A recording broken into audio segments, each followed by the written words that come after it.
Hey everyone, welcome back to the channel. Tonight we're diving into the dark, dangerous, and not so glamorous world of medieval assassins. These were the shadowy figures sneaking through castle corridors and back alleys, changing history with a dagger and a whisper. Hollywood loves to make them look sleek and badass, but let's be real, being a medieval assassin was a rough gig. So grab a snack, get comfy, and before we jump in, hit that like button if you're excited for this deep dive. Also, subscribe if you're into these kinds of stories, it really helps the channel grow. Oh, and drop a comment telling me where you're watching from and what time it is there. It's always wild to see who's joining us from across the globe. Alright, dim the lights, maybe turn on a fan for that cozy vibe, and let's step into the past together. First things first, nobody in medieval times woke up thinking, you know what, I'm gonna stab a noble for a few coins and spend 3 days hiding in a barrel. Being an assassin wasn't a dream job or a career you picked from a list. It was more like the last stop on the life went totally sideways train. These weren't mysterious loners trained in secret mountain hideouts. Most assassins were desperate peasants, disgraced soldiers, or former thieves who could aim decently. They were people so far off society's radar that they could kill someone and still not show up in the village headcount. If you had money, land, or even a single goat, you weren't out there doing the dirty work, you were hiring someone to do it for you. But if you just escaped a debtor's prison, had a knack for solving problems quietly, and could slip into a tavern unnoticed, congrats, someone was about to slide a coin pouch your way and whisper a name. And that name? It wasn't some random farmer named Bob.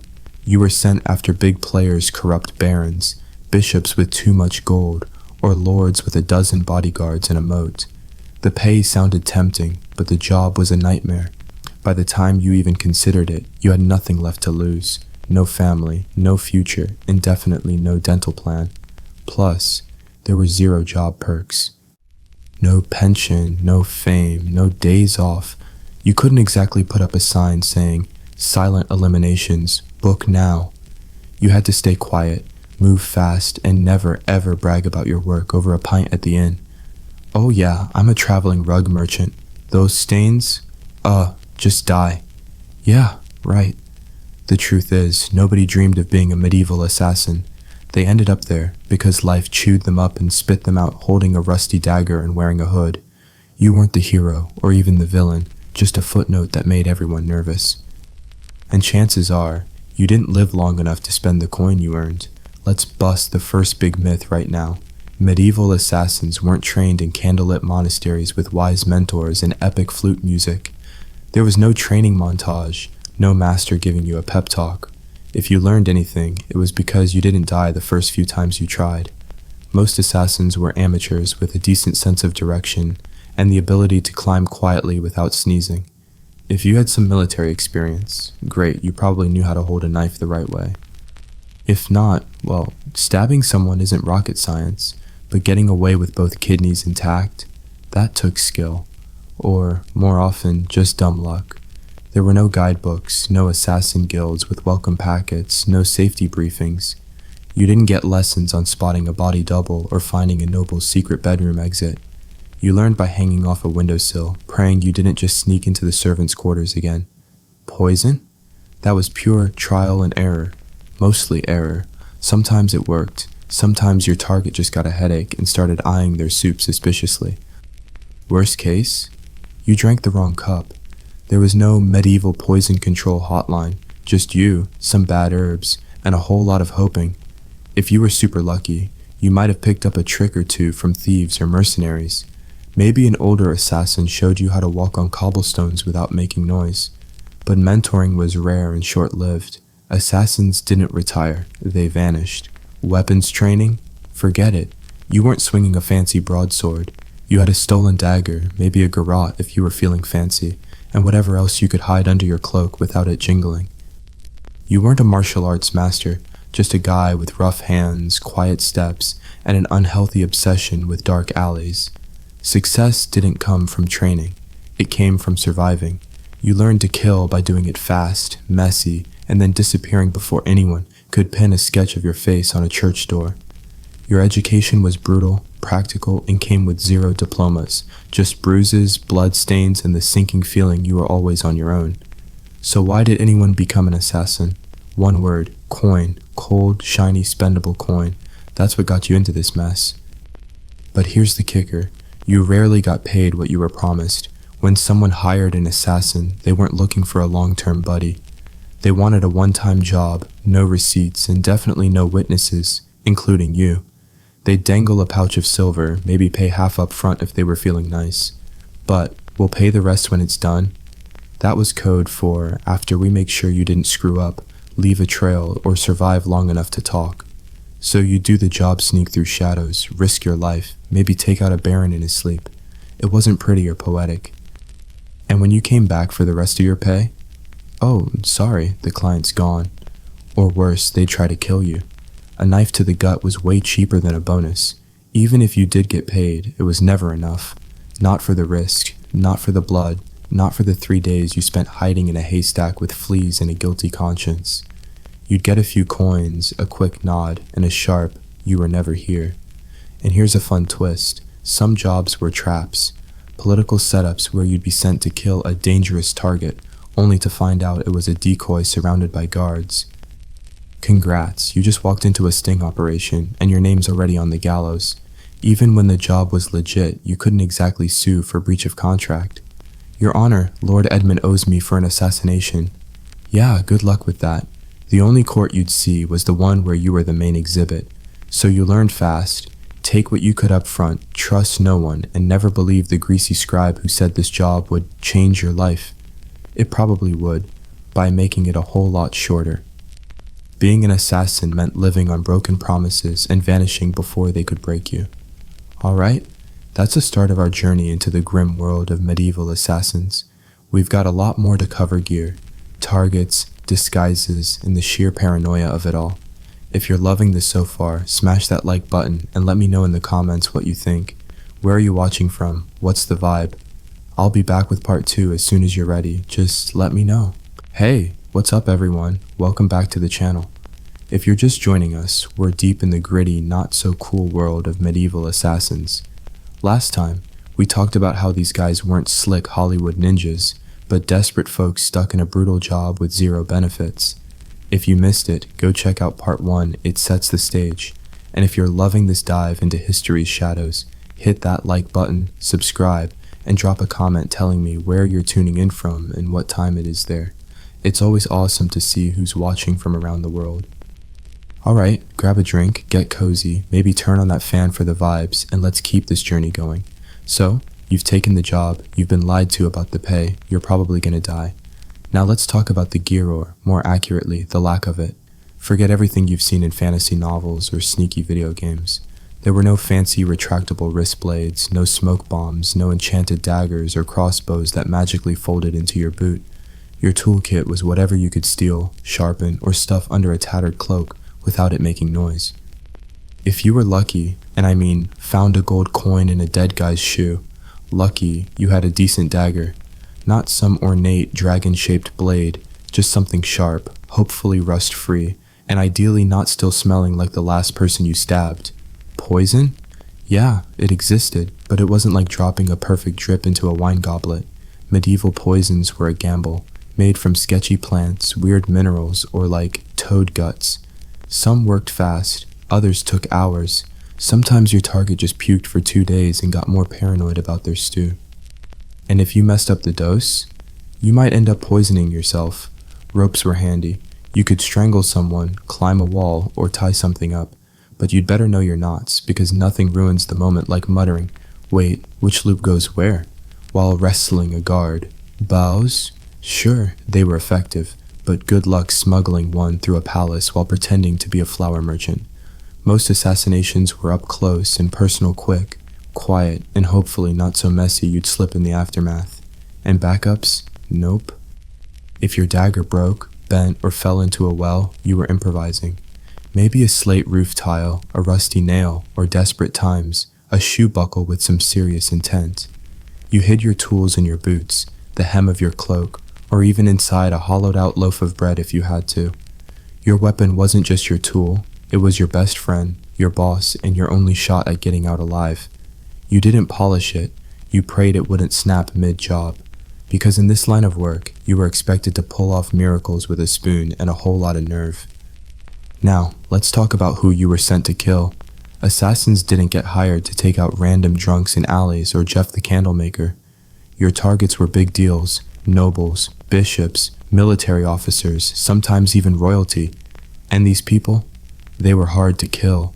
First off, guards, not just one or two, but dozens.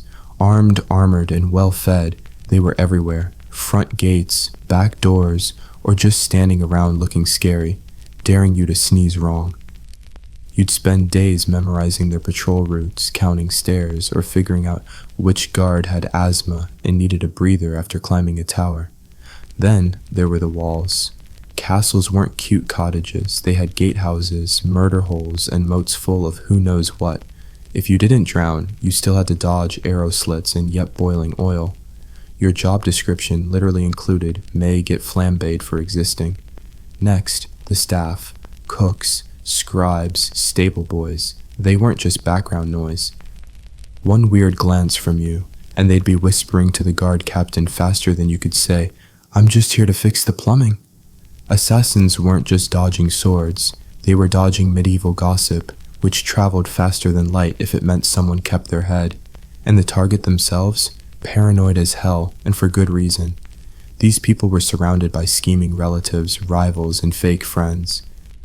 They didn't eat without a food taster, didn't sleep without triple locked doors, and some even slept in decoy beds or swapped rooms like it was a deadly game of musical chairs. Think you'd get lucky if they were at a feast? Sure, they'd be drunk, but so would you, and you'd still have to get past royal guards, 3 dogs, a hyper-alert jester, and 50 witnesses holding tankards. Getting close to your target could take weeks, posing as a servant, bribing a maid, or hiding in a barrel. When the moment finally came, you had one shot, one perfect, silent, no blood on the floor shot. Screw it up, and you'd be the next public decoration swinging from the castle gate with a sign saying, "Nice try." Let's talk disguises, because you're probably picturing a sleek black cloak and a hood that billows in the moonlight. Nope. You looked more like a sick goat herder with something to hide. Medieval disguises weren't high fashion, they were whatever you could scavenge. Peasant rags, a monk's robe 2 sizes too big, or a guard's uniform that still smelled like its last owner. The goal was to blend in, but blending in meant looking like every other unwashed, limping, twitchy person who hadn't eaten properly in weeks. You didn't look suspicious because of your cloak. You looked suspicious because you kept adjusting your belt to hide a dagger wrapped in cheesecloth. Masks? Not a thing. Face coverings just made you look like a leper, which was great for avoiding small talk, but terrible for crashing a noble's party. If someone asked who you were, you had to think fast. "I'm Brother Tobias, here for, rooftop prayers." Even if you got past the guards, noble households weren't full of idiots. Servants noticed new faces, especially ones who dropped chamber pots or couldn't name the cook's cat. You were always one, "I've never seen you before," away from getting whacked with a candlestick. If your disguise worked, you had to stay in character for hours, pretending not to notice all the very stab-worthy people walking by. Wigs? Also not a thing. Want to look older or younger? Smear some dirt on your face, squint, and hope nobody noticed your beard was just honey and horsehair. Your disguise didn't protect you. It bought you maybe 5 minutes of confusion. After that, you had to be gone, invisible or really convincing. And if someone caught you in the bishop's laundry room wearing a nun's habit and holding a sword, well, let's just say feast days were about to get a lot more interesting. Here's the thing, you were alone. No team, no sidekick with a crossbow, no alchemist in a secret lair sending you coded scrolls. Just you, your rusty dagger, and a lifetime of trust issues. There were no assassin guilds you could rely on. If there were whispers of a brotherhood, it was just tavern gossip fueled by cheap ale. You were more likely to meet a ghost than another killer who wanted to swap tips. Why? Because the fewer people who knew you existed, the longer you stayed alive. Every contact was a risk. Every chatty friend a potential noose. Even your client probably didn't know your real name, and if they did, you were already planning your exit. Friends? They'd ask too many questions. Lovers? They'd notice the bruises, the bloodstains, or why you slept with a knife under your pillow. You couldn't settle down, couldn't afford to. One slip up, someone recognizing you in a market, and your life became a sprint for the nearest sewer. Even other criminals steered clear. Thieves and smugglers might chat over ale, but you were the guy who made people disappear. They didn't want to share stew with someone whose job could bring a mob with torches. And don't expect anyone to care about your feelings. You couldn't tell a soul how hard it was to sleep after strangling a corrupt bishop. If you talked about your work, people either thought you were lying or dangerous, and they weren't wrong. So you kept everything to yourself, your secrets, your scars, your weapons. At inns, you sat in the darkest corner, back to the wall, eyes on the door. You never drank too much, never stayed more than a night, and never gave your real name unless someone paid you first. Even then, it was probably fake. Being an assassin meant mastering the art of vanishing, not just from a crowd, but from every life you never got to live. That's part 2, folks. We're peeling back the layers of this grim job next up. We'll dive into what happened when you failed, succeeded, or just tried to survive the paranoia. If you're digging this, smash that like button, subscribe, and let me know in the comments what you think. Where are you watching from? What's the time? I'll be back with part 3 when you're ready. Just say the word. What's good, everyone? Welcome back to the channel. We're still creeping through the dark, dangerous world of medieval assassins, those shadowy folks who lived and died by the blade. If you're just joining us, we've already covered how this job was less cool ninja and more desperate guy with a rusty dagger. Check out parts 1 and 2 for the full vibe. If you're loving this deep dive, hit that like button, subscribe, and drop a comment, letting me know where you're watching from and what time it is there. It's always awesome to see who's out there joining us from around the world.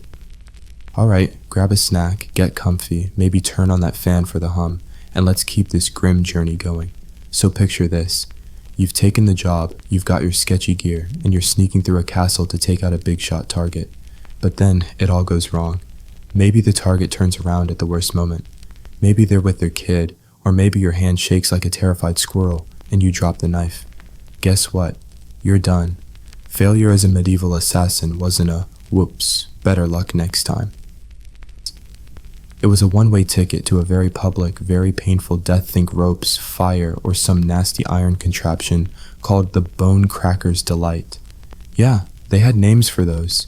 Missing the kill blew the whole operation. Your target's still alive, screaming about how someone tried to murder them. Suddenly, you're not a ghost anymore, you're a wanted man. Your description's tacked up on every tavern wall, probably with a bad sketch that makes you look like a grumpy potato. Those guards you slipped past, they're not lazy anymore, they're motivated. And it's not just the target you have to worry about. Your client, the one who hired you, doesn't see you as a teammate. You're a loose end, someone who could spill their secrets under torture. So, guess what? They might put a contract out on you. The same people who paid you are now paying someone else to make sure you don't talk. There were no second chances. No, sorry, my blade slipped. I'll try again tomorrow. You had one shot, one moment to be perfect. Mess it up, and the best you could hope for was a quick death before anyone figured out who hired you. Failure wasn't just about dying. It was about shame. You didn't just fail to kill, you failed to be invisible. For assassins, perfection was survival. Anything less, and you might as well paint a target on your back and practice your last words. It didn't matter how many jobs you'd pulled off before. Nobody cared about your 12 successful hits. In this game, you were only as good as your last kill, and if that kill didn't happen, you'd better start running. But, let's say you nailed it. The plan worked, the dagger hit true, no screams, no guards, just a clean drop and one very important person who's now very dead. Congrats. Now run for your life. Being a successful assassin didn't mean chilling on a rooftop with a glass of wine while the city burned. It meant sprinting through alleys with blood on your boots and a dog already sniffing your trail. There was no victory lap, no celebratory ale with the crew, no debrief with your client. The second your blade struck, your new job was escaping everyone who now wanted to kill you in increasingly creative ways. Guards were coming. Doors were locked. Your horse was tied up on the other side of town, and you're probably bleeding. You had to plan your exit before the kill escape routes, disguises, maybe a boatman who owed you a favor and didn't ask questions. The city would lock down in minutes. No one wanted a scandal, so gates would close, checkpoints would pop up, and a dozen angry guards would have your rough sketch with the note, maybe armed and extremely stabby. And your client? If they even planned to pay you, they weren't meeting you at a cozy inn with a handshake. They'd probably vanish too, because a successful assassin was the most dangerous person alive. You knew too much, who wanted who dead, when, and why. That made you a threat, even to the people who hired you. So, what did you get for pulling it off? A week of sleeping in lofts, bribing ferry captains, shaving your beard in the dark, and pretending your name was Brother Lucian while blending in with monks heading east. Success didn't mean survival. It meant starting over in a new city, with a new name, and even more people looking for you. You made the kill, sure, now run like hell. If the job itself wasn't bad enough, you also had to deal with the wild paranoia of everyone around you. In the Middle Ages, assassins weren't just feared, they were seen as cursed. To the average peasant, you weren't just a guy with a knife. You were some unholy creep who whispered to demons and rubbed frog guts on your blade under a full moon. How else could you sneak past guards and vanish into the night? Logic wasn't big back then, but superstition? Oh, it was everywhere. Some folks thought assassins could shapeshift. Others swore you were invisible unless someone splashed you with holy water. One crazy story claimed assassins made deals with forest spirits and could breathe death through walls. Imagine walking through a village and hearing a mom hiss, "Don't look at him, he'll hex the baby." Even your tools were suspicious. Carrying a dagger, clearly forged in a cursed fire. Using poison? That's not science, that's witchcraft, probably stirred with a severed toe under a blood moon. You'd think this fear would help you, right? Scared people stay out of your way. But nope, it made things worse. Superstitious mobs didn't ask questions. They threw rocks, lit fires, and yelled, "Burn him before he calls lightning." Your reputation made people overreact. If someone died unexpectedly, illness, accident, choking on a chicken bone, someone would whisper, maybe it was a shadow man, maybe it was him. You could get hunted just for being in the same village as a weird death. That meant you had to keep moving, always. Stay too long and suddenly a priest's ringing a bell while 5 angry farmers grab pitchforks like it's their moment to shine. Heaven help you if you got caught with anything odd dried herbs, strange coins, or a foreign accent. That was enough for someone to scream sorcerer and light a torch. In a world where people thought monsters wore human faces, being too quiet, too clever, or too fast made you a threat. And in medieval logic, threats got dealt with fast and usually on fire. Let's talk about poison, the so-called elegant weapon of assassins. In theory, it's perfect, no mess, no noise, just a sip, a stumble, and done. In reality, poisoning someone in the Middle Ages was like trying to win a fight with a bad cup of tea. Poisons weren't reliable. You didn't have pure cyanide or a tidy pill labeled instant doom. You had plants, mushrooms, maybe some sketchy minerals. You'd gather, grind, and pray. Even then, it might just give your target a stomachache and a new hatred for their chef. Too little, and they'd puke and hire more guards. Too much, and you might die from breathing the fumes. Medieval kitchens were chaos. You couldn't just stroll in and sprinkle nightshade in the soup. You had to bribe a cook, impersonate a servant, or sneak in during the chaos of dinner prep. And even then, your target's food went through tasters, sometimes even a dog. Nobles treated meals like a military operation, tasted, blessed, and sniffed by everyone from the steward to the jester. If you somehow got the poison in and the target ate it, you still weren't safe. Some poisons took hours, others days. One minute your mark's laughing at a joke, the next they're clutching their stomach and calling for their astrologer. If they survived, guess who they'd blame? Not the cook, not the taster. You the weirdo with the herbs and shifty eyes. Poison wasn't efficient. It was slow, risky, and full of variables you couldn't control. And if you got caught, you didn't get a quick death. You got interrogated with tools until you confessed to poisoning everyone from the duke to the dog. So, yeah, elegant? Not so much. That's part 3, folks. We're diving deeper into the chaos of being a medieval assassin. Next, we'll explore the legacy they left behind and why their names were erased from history. If you're hooked, smash that like button, subscribe, and let me know in the comments what you think. Where are you at? What's the time? I'll be back with part 4 when you give me the green light. Yo, what's up everyone? Welcome back to the channel. We're still lurking in the shadowy, brutal world of medieval assassins, Those folks who lived on the edge of history with a dagger and a whole lot of stress. If you're just jumping in, we've already unpacked how this job was less glamorous and more, please don't let me die in a ditch. Go check out parts 1 through 3 to catch up. If you're digging this gritty dive, hit that like button, subscribe, and drop a comment telling me where you're watching from and what time it is there. I love seeing who's out there joining us up from around the globe. Alright, grab a coffee, get comfy, maybe turn on that fan for the vibes, and let's keep creeping through the past. So, you've pulled off the impossible. You've taken out a high-profile target, dodged the guards, and somehow didn't trip over a chicken on your way out. You might think, hey, I changed history, I'm a legend. Nope. As a medieval assassin, your name was never meant to be remembered. At best, you were a rumor a hooded stranger, some guy with cold eyes, or the creep who left his ale half drunk at the inn.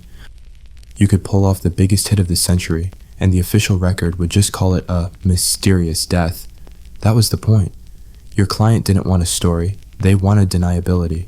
The fewer people who knew you existed, the safer they were, and the less likely they'd end up on someone else's hit list. You didn't sign your work, you didn't brag, you didn't keep souvenirs, you didn't exist outside the moment of the kill. If someone knew your name, that was a problem, a loose end that needed tying up. And in your line of work, loose ends had a very short shelf life. Forget about honor. There were no medals for silence, no statues for the guy who stopped a war with a single stab in the dark. If a noble wanted a statue, they built one for themselves. You got a wooden box, an unmarked grave, or, if things went really south, a head on a spike labeled traitor. Sometimes your name was only known so people could curse it. You'd become a whispered warning. Don't mess with the king. Remember what happened to Lord Ulrich? Yeah, and the guy who did it? Gone like a ghost. That was your legacy, not fame, not fear, just absence. You weren't supposed to leave a mark, you were supposed to vanish, and if you stuck around long enough to get famous, that was a death sentence. Let's talk about trust, or the complete lack of it. You've done the job, maybe even got paid, miracle of miracles. Now, you just need to lay low, keep quiet, and hope your client doesn't sell you out. Spoiler, they probably will. In the world of medieval assassination, there was one golden rule. Never trust anyone, especially the person signing your paycheck. Your client, whether a noble, a merchant, or a bishop with shady morals, didn't hire you because they liked you. They hired you because they needed something ugly done, and you were the sharpest tool in the shadows. Once the job was done, you became a liability. You knew too much, who wanted who dead, when, why, and how much they paid for it. That made you dangerous, not just to their enemies, but to them. So what did they do? They ghosted you. They'd swear they never met you. Or worse, they'd hire someone else to clean up the mess, meaning you. A knife to the back was cheaper than paying you off. Some clients even double booked, hiring one assassin for the job and another to take out the first guy right after. No refunds, just less risk. If you tried to blackmail them, threatening to spill their secrets, bold move, but also your last. Powerful people in the Middle Ages didn't negotiate with assassins, they crushed them. If your client had a shred of honor, rare as a unicorn, you might get paid and left alone. But even then you'd assume they were watching you, maybe with a new guy already sharpening his blade and memorizing your walk. You were the secret that couldn't talk, the shadow that couldn't linger. Even success didn't earn you trust. In their eyes, if you could kill once, you could kill again, and nobody, not even the person who hired you, wanted to be next. Now, let's say you're a miracle worker. You've survived the jobs, the lies, the betrayals. You've outlived your enemies, your clients, and probably your own sense of right and wrong. Time to retire, right? Kick back in a cozy cottage by the sea, sip some mead, and call it a day? Not a chance. Medieval assassins didn't get retirement plans. No farewell parties, no pensions, no quiet life. You either vanished or you died, often both. The problem was simple. You were never safe. Even if you quit, your past didn't. You carried too many secrets, too many names, too much blood. People didn't want you retired. They wanted you gone, preferably 6 feet under. Even if no one came after you, and that's a big if, you lived with the constant fear that someone might. A new assassin, young and eager, could be out there with your name on a contract. So you changed your name again. You moved to some nowhere village where nobody asked questions. You faked a limp, sold herbs, maybe claimed you used to be a guard, but you never slept well. You avoided crowds. You always sat facing the door. That pouch of coins you earned, you never touched it. It still smelled like the guy you took it from. You kept a dagger under the floorboards just in case. And it wasn't just others you couldn't trust, it was yourself. Years of silent kills and quick getaways messed with your head. Every knock on the door made you jump. Every stranger on the road could be the one who recognized you. You stopped dreaming because dreams were dangerous. You couldn't love, couldn't relax, couldn't laugh too loud. You lived like a ghost pretending to be human. The truth was, there was no endgame for a medieval assassin. Just a slow, cold fade into nothing. Always moving, always watching. Until one day you slipped into the dark and nobody noticed. That was probably the best you could hope for. So, let's wrap our heads around this. Being a medieval assassin wasn't romantic or noble. It wasn't even that profitable. It was a grim, thankless job wrapped in blood and followed by a crowd of people who wanted you dead. You wouldn't last a week, heck, maybe not a day, because you'd go in with the wrong ideas. You'd think you'd be sleek, in control, a whisper in the night, but really you'd be cold, hungry, and one bad move away from the noose. You'd slip into town, cloak pulled tight, ready to roll, only to find out your target changed locations. The guards are drunk, but trigger happy. And the stable boy you bribed for info? He just sold you out for a mug of ale and a crust of bread. You'd freeze at the wrong moment, stab the wrong guy, get spotted by a maid who saw you near the chapel once. Suddenly, you're not a shadow. You're the problem. Then what? You run. But you're not ready for medieval streets, mud, uneven cobblestones, and an insane number of loose chickens. You slip, fall, and get tackled by a guard named Thomas who's having a bad day and needs someone to take it out on. Even if you survive that, the aftermath is brutal. No allies, no honor, no future. Just whispers, suspicion, and the growing realization that even if you win, the best you can hope for is to die old and alone, hiding under a fake name in a village that still believes in fairies. So, no, you wouldn't last. And honestly, you shouldn't try. The assassin's life wasn't cool. It was a cruel machine that chewed people up and spit out shadows. It gave you power, but no peace, purpose, but no place in the world. You didn't make history, you erased yourself from it. And at the end, just silence. A silence nobody questioned because nobody even knew you were there. That's part 4, folks. We've peeled back the layers of this brutal job. Next, we're shifting gears to explore a new legend, Olympias, the Serpent Queen who shaped an empire.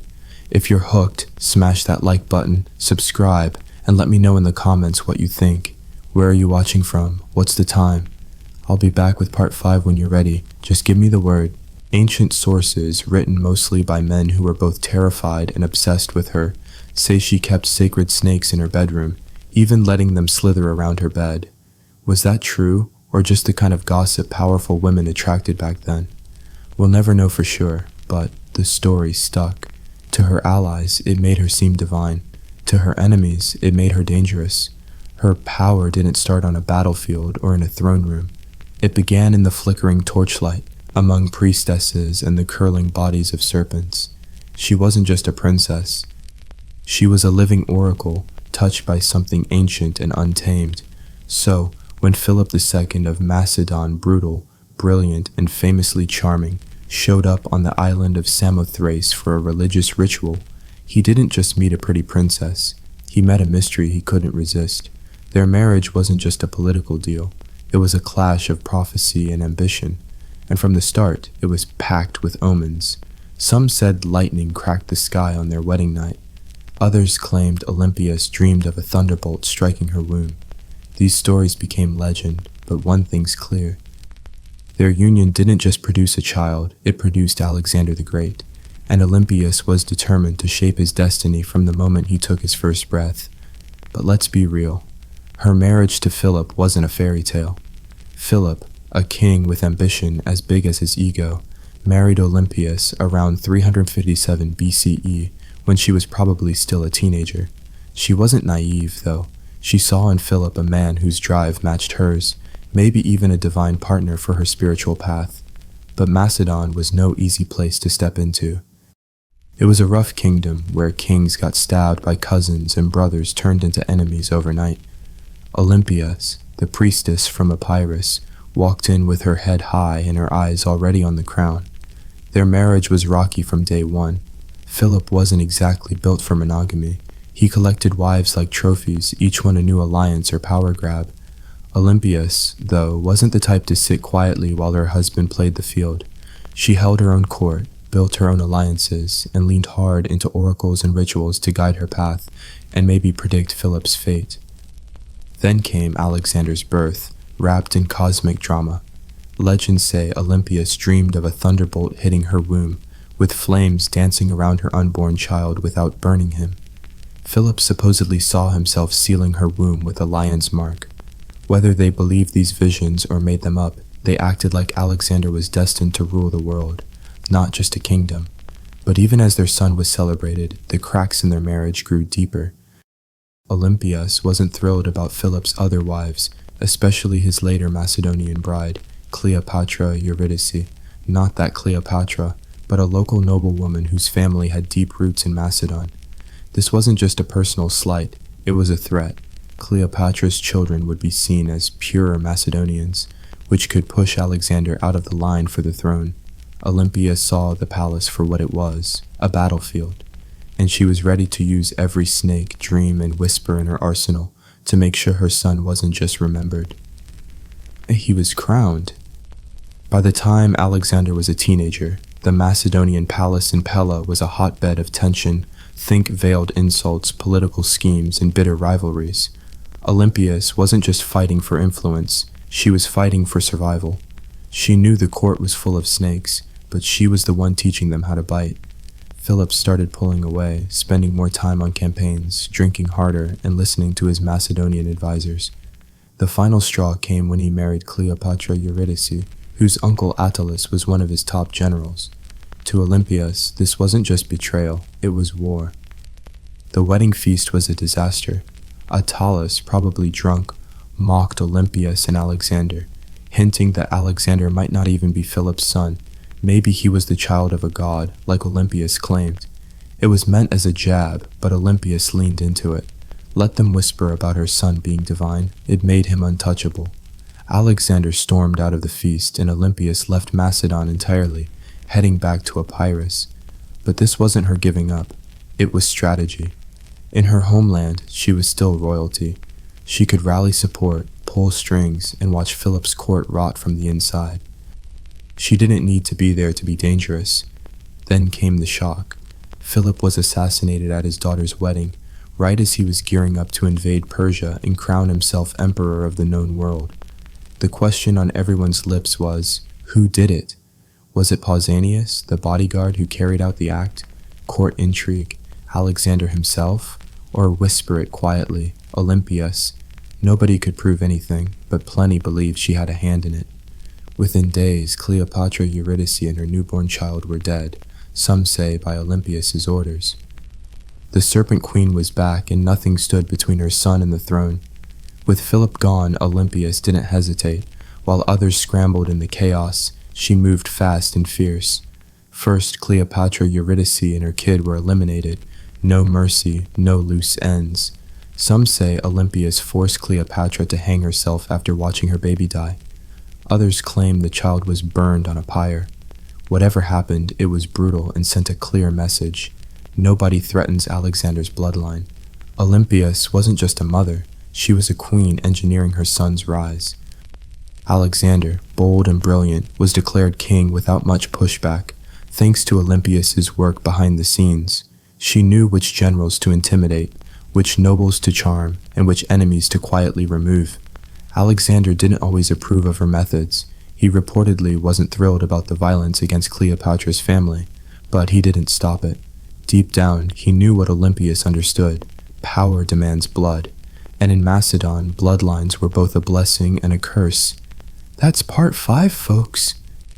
We're just getting started with Olympias' epic story. Next, we'll see how she guarded Alexander's empire from the shadows. If you're loving this, smash that like button, subscribe, and let me know in the comments what you think. Where are you watching from? What's the time? I'll be back with part 6 when you're ready. Just say the word. Officially, the regency of Macedon was handed to Antipater, one of Alexander's trusted generals. But Olympias wasn't about to let some old soldier call the shots. She was still Queen Mother, and she acted like it.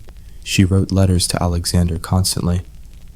Not sweet "miss you, honey" notes, but hardcore political briefings laced with warnings and a touch of venom. She'd point out who his real enemies were, question the loyalty of his inner circle, and even shade his obsession with Persian customs, his new wives, and his flirtation with calling himself a god.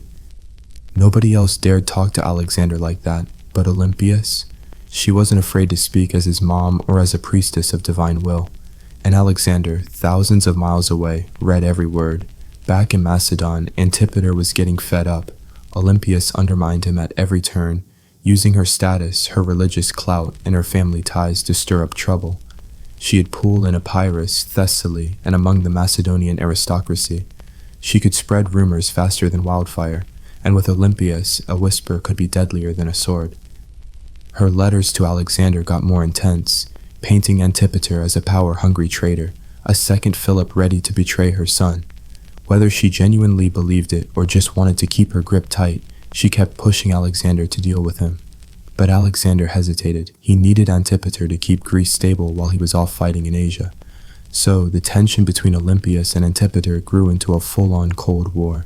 She watched, she waited, but under those priestess robes and motherly concern, she was getting impatient. She hadn't survived years of palace intrigue to be sidelined by a general. As Alexander's empire stretched from the Aegean to India, Olympias saw cracks forming. He was taking on too much, trusting too many foreign advisors, and drifting away from the mother and the gods who made him. She believed his victories came from divine favor, and if he forgot that, well, Olympias knew how to remind even kings who they were. Then, in 323 BCE, the worst news hit Macedon like a dagger. Alexander was dead in Babylon. For Olympias, it wasn't just losing her son, it was the collapse of the world she'd built. Her divine storm, the boy she'd raised and unleashed, was gone, and he left behind chaos, no clear heir, no single successor, just a fractured empire. His generals, the so-called successors, were already carving it up like wolves around a carcass. Antipater still held power in Macedon and Greece, and he had zero love for Olympias. Worse, her daughter Cleopatra, Alexander's sister, was being courted by rival generals, each one hoping to use her bloodline to claim the throne. Olympias saw the storm coming. Civil war wasn't just possible, it was inevitable, and without Alexander, she had to fight alone. But she wasn't out of moves yet. She had Alexander's bloodline, his young son, Alexander IV, born to Roxana, a Bactrian princess Alexander had married. Roxana and the boy were in Macedon, vulnerable and surrounded by enemies. Olympias knew the infant was the last piece of her son's legacy, a target, but also a weapon. She allied herself with Roxana, vowing to protect the boy and use his birthright to hold her ground in the political battlefield. The generals who once bowed to Alexander had no interest in kneeling to his widow or his mother. They had armies, ambitions, and grudges, but Olympias didn't flinch. She'd face snakes, traitors, and kings. A few warlords with stolen spears weren't going to scare her. Years after Alexander's death, as his empire crumbled into civil war, Olympias made her boldest move yet. She returned to Macedon not as a grieving mom, but as a force of divine fury. The regency was a mess. Cassander, Antipater's son, was grabbing power, and Roxana and young Alexander IV were basically prisoners. Olympias knew if she didn't act, her grandson would vanish like a shadow, so she struck a deal with Polyperchon, an aging general who still had a sliver of authority. With his backing, Olympias marched into Macedon at the head of an army. The moment she set foot on home soil, everything shifted. Towns threw open their gates, soldiers defected to her side. Even her old enemies hesitated. Olympias, despite her age, was still a name that shook the ground. Then came her vengeance. She hunted down Cassander's loyalists one by one. When she caught Philip III, Aridaeus Alexander's half-brother, a puppet king with mental disabilities, she ordered his execution. Some say his wife Eurydice was captured and given the chance to kill herself. When she refused, Olympias had her strangled. It was brutal, staged like a goddess delivering justice. Her message was crystal clear. Only Alexander's bloodline had the right to rule. Everyone else was a pretender. For a brief, blazing moment, Olympias held Macedon in her grip. She'd restored her son's dynasty, avenged betrayals, and reminded everyone what royal power looked like when wielded by a woman with nothing to lose. But power in Macedon was like holding fire, it burned fast. Cassander was still out there, biding his time, his army bigger, his resources deeper, his cruelty colder. Olympias' allies started to waver. Polyperchon's influence faded. The tide turned, and she found herself isolated in the fortress of Pydna, watching her enemies close in. She'd lit the match. Macedon had burned, and now the smoke was thick, with her foes at the gates. That's part 6, folks. Olympias' story is heating up, and we're not done yet. Next, we'll see how her final stand played out and what her legacy means. If you're loving this, smash that like button, subscribe, and let me know in the comments what you think. Where are you watching from? What's the time? I'll be back with part 7 when you're ready. Just give me the go-ahead. Her garrison started to crack. Her followers surrendered, and Olympias, unyielding to the end, was finally handed over to her enemies. Cassander didn't kill her himself. That would have been too clean. Instead, he handed her to the families of those she'd executed during her brief reign of vengeance. Let them decide her fate. They sentenced her to death. Here's where it gets chilling. When the executioners showed up, nobody dared strike first. Olympia stood tall, silent, her eyes burning through them like an oracle peering through smoke. These were Macedonians. They'd grown up hearing tales of her rituals, her snakes, her divine connection to Alexander. Even now, frail and old, she was a legend. Not one man had the guts to swing the sword. So Cassander sent in outsiders, foreigners with no ties to her myth, just orders to follow. And that's how Olympias fell, not with ceremony or dignity, but in silence. Her death marked the end of Alexander's bloodline holding any real power. With her gone, the last ember of an empire built on divine ambition flickered out. But even in death, Olympias cast a long shadow. History didn't let her fade quietly. She wasn't just Alexander's mom, she was one of the architects of his rise. Without her, there's no myth of the divine child, no thunderbolt dreams, no ruthless purging of rivals that cleared the path for a teenage king to conquer the world. Olympias didn't just give birth to an empire, she defended it with claws. Unlike warrior queens like Cleopatra or Boudica, her battlefield was quieter but no less deadly poisoned goblets, political marriages, priestesses, and oracles. She mastered fear and, more importantly, belief. She made people think her son was touched by the gods, and maybe she believed it too. Her enemies called her a murderer, a witch, a schemer, and they weren't wrong. Olympias was all that and more, shaped by a brutal world that valued cunning over kindness. Mercy was a luxury she couldn't afford.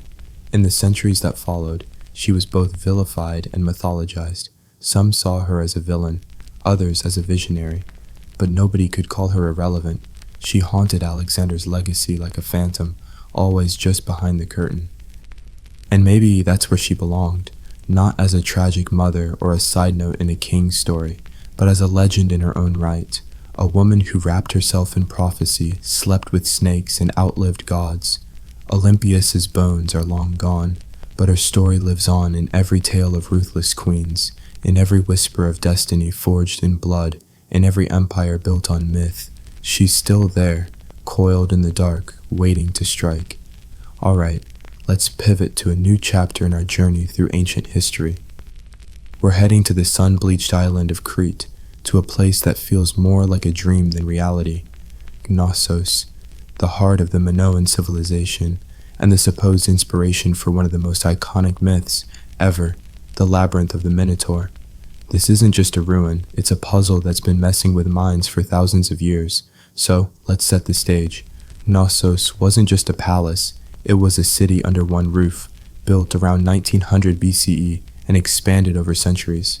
Covering nearly 150,000 square feet, it had over 1,000 rooms. Light wells, storage areas, shrines, workshops, even what might have been the first flushing toilets in history. This place had running water, multi-story apartments, and a clever air circulation system. It wasn't some crude fortress. It was an architectural masterpiece. To modern archaeologists, Knossos looks like organized chaos. To ancient visitors, it probably felt like stepping into magic. The guy who brought Knossos back into the spotlight was British archaeologist Arthur Evans. In the early 1900s, he excavated the site and became obsessed, convinced this was the origin of the labyrinth myth. The layout was dizzying, the designs were symbolic, and everywhere he looked, he saw bulls painted on walls, carved in stone, or sculpted into tiny charms. Bulls were sacred to the Minoans, and Evans even named the civilization after the mythical king Minos. Whether Minos was real or not, his legend became tangled with the ruins. But here's the twist. No one's found an actual labyrinth, no underground maze, no monster's prison. Instead, we've got something weirder. A palace designed to disorient, with corridors that loop and rooms that double back. The deeper you go, the more history and myth start to blur. Was the Minotaur born from these walls, or was the palace itself the monster? The myth is as famous as the ruins. A half-man, half-bull creature trapped in a labyrinth so complex that nobody who entered ever got out. Only Theseus, the Athenian hero, killed the beast and escaped, thanks to a ball of thread and the help of Princess Ariadne. But where did this story come from? Why a labyrinth? Early versions of the myth talk about King Minos, Crete's powerful ruler, who demanded tribute from Athens' 7 boys and 7 girls every year to feed the Minotaur. This creature, born from divine punishment, was the dark secret behind Crete's grandeur. To the ancient Greeks, Crete was a place of wealth, mystery, and fear. The Minoans, its seafaring people, were seen as elegant but alien. Their rituals involved bull leaping, their art showed strange gods, and their palaces were unlike anything on the mainland. To a Greek visiting in 1000 BCE, Knossos might have felt like another world. Bulls were central to Minoan culture. Frescoes show young men and women vaulting over charging bulls and daring rituals. Stylized bull horns, called horns of consecration, topped rooftops and altars. Mix that with a palace that feels like a maze, and you've got the ingredients for a legend. But what if the Minotaur wasn't just a monster? Some scholars think the story reflects a memory of Crete's dominance over the Aegean, when Athens really did pay tribute to a stronger power. The labyrinth could symbolize political entrapment, and the Minotaur the raw force behind Minoan rule. Others see it as psychological, the labyrinth as the mind's dark corners, the Minotaur as hidden fears, and Theseus as the hero facing the unknown, with just a thread of hope. Either way, Knossos is the closest thing we've got to a real labyrinth. No monster, no Ariadne, but something deeper, a history begging to become myth. That's part 7, folks. We've wrapped up Olympias' epic tale and stepped into the mysterious world of Knossos. Next, we'll dig deeper into the Minoans and their incredible civilization. If you're loving this, smash that like button, subscribe, and let me know in the comments what you think. Where are you watching from? What's the time? I'll be back with part 8 when you're ready. Just give me the green light. They didn't build massive armies. They built relationships, and that made them rich. What's wild is how different they were from the Greeks who came later. Their art was all about nature, animals, and flowing human movement, not war or angry gods. Frescoes showed dancers, dolphins, and athletes leaping over bulls. Their goddesses? Powerful, bare-breasted figures holding snakes, symbols of fertility, transformation, or protection. This wasn't a grim, battle-obsessed culture. It was vibrant and alive. Knossos itself was a marvel. Built in a fertile valley, not some fortified hill, it had no massive defensive walls, suggesting the Minoans either felt super secure on their island or projected enough power to make defenses unnecessary. Spanning about 150,000 square feet, it had over 1,000 rooms, workshops, storage spaces, shrines, apartments, even throne rooms, all wrapped around a central courtyard that might have hosted bull-leaping rituals or public ceremonies. The place had multi-story buildings, colonnaded courtyards, and plumbing systems that would make Rome jealous. We're talking running water, flushing toilets, and clever air vents to keep rooms cool. This wasn't primitive, it was futuristic for its time. But here's the kicker. We don't know what the Minoans called themselves. Their main script, Linear A, is still undeciphered. We can't read their prayers, laws, or even their grocery lists. All we've got are their ruins, their art, and their influence, which later got absorbed by the Mycenaeans and echoed in Greek myths. The Minoans weren't just builders, they were architects of mystery, and Knossos was the beating heart of it all, shimmering like sunlight on the Aegean before vanishing into shadow. Walking through Knossos today feels like stepping through time-layered, confusing, and beautiful. The design is overwhelming. Corridors snake in every direction, rooms twist and loop, staircases lead to nowhere or pop out into sunlit courtyards. It's easy to get lost even now. No wonder ancient visitors whispered labyrinth. Knossos wasn't just a building, it felt alive. You'd need a sharp memory, killer instincts, or a thread like Theseus to navigate it without going in circles. Yet, this chaos hides genius. The Minoans mastered passive ventilation, using air shafts and open stairwells to cool rooms. They funneled rainwater through clay pipes and had toilets that flushed centuries before anyone else thought of it. One iconic spot is the so-called throne room, with an alabaster chair built into the wall, flanked by benches and griffin frescoes mythical guardians. Was this a king's seat, a goddess's chamber, a sacred court? Nobody knows. The walls burst with color, dolphins swimming above bathtubs, women in flounced skirts, youths leaping bulls mid-air. This art wasn't just decor, it was identity, tied to earth and sea. But the deeper you go, the more Knossos messes with you. Some areas seem deliberately confusing, like they were built to disorient. Maybe that's where the labyrinth legend comes from. Not a monster's prison, but a palace that felt like a living maze, inspiring awe, ritual, and just a touch of fear. No locked doors, no mythical beasts, just a place that made you question what was around the next corner. Knossos wasn't just a palace or a city, it was a temple. Unlike Greek temples with their towering columns to Zeus, Minoan spirituality was woven into the building itself. Shrines hide in corners, pillars stand like sacred markers, and those stylized bull horns, horns of consecration, top walls and altars. Bulls were everywhere, not as threats but as sacred symbols. The famous bull leaping fresco isn't just art, it might show a religious ritual, young men and women dancing with danger in a sacred act, maybe an offering to the gods or a way to tame chaos. Then there are the snake goddess figurines found in storerooms beneath the palace, bare-breasted, arms raised, with serpents coiled around their hands or bodies. These figures scream power. They're not meek idols, they're guardians of fertility, rebirth, or the underworld. Snakes meant renewal and mystery to the Minoans, creatures of both earth and beyond. The rooms where these were found suggest household shrines, quiet sacred spaces tucked into the palace's bustling heart. With the frescoes, horns, altars, and winding corridors, Knossos feels like a ritual machine, a place where myth and architecture blur, where every hallway could lead to the divine, and every echo might be a prayer. For centuries, Knossos stood as a beacon of prosperity and innovation. Then, around 1400 BCE, it all stopped. The frescoes faded, the rituals ended, and the Minoans vanished like mist over the Aegean. What happened? Nobody's sure, but theories are plenty. Some point to nature. Around 1600 BCE, the volcanic island of Thera, modern Santorini, erupted in one of history's biggest explosions. Tsunamis likely smashed Crete's northern coast, wrecking ports and farmland. Ash clouds could have choked crops and messed with the climate. Knossos wasn't destroyed outright, but the aftermath might have hit hard economically, politically, even spiritually.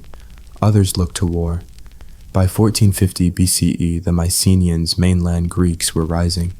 Evidence suggests Knossos was briefly reoccupied, but the vibe changed. Art got more martial, and Linear A was replaced by Linear B, a Mycenaean script.